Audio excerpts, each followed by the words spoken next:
Here in this government, they're refusing to rule out partnering with companies like iFlyTech, which does AI research to help identify the voice of Chinese political dissidents and carry out that very same genocide. Will the government reverse course and stop partnering with technology companies that enable genocide? The Honourable Minister.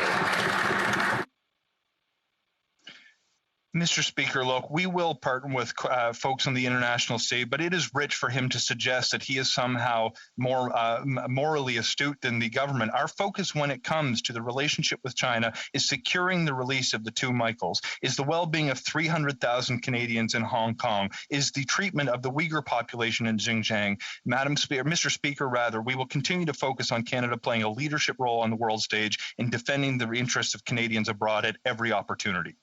Member for Carleton. He says he's concerned about the Uyghur Muslim minority in China. He refused to condemn the genocide being committed against that very population. And then he wags his fingers at us. Now, the question was very specific.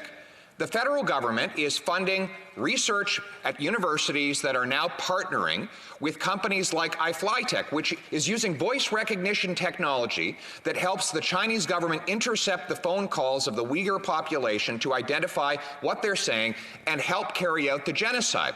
If he's as moral as he claims, why won't he rule out any further of those types of partnerships? Honourable Minister.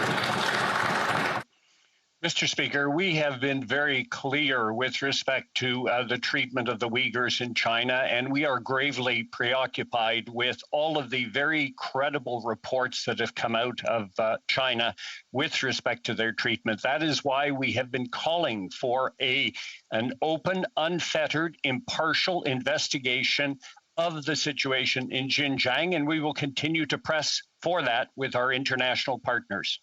Well, member for Carleton. Well, speaking of our international partners, the U.S. State Department has blacklisted iFlyTech because of its role in supporting the genocide in Xinjiang region. The Australians have recognized the company likewise, and recently the Alberta government has called for a national policy that bans technological cooperation with companies like this one that aid in the commission of genocide. Will the government announce today no more funding partnerships with technology companies that help commit genocide?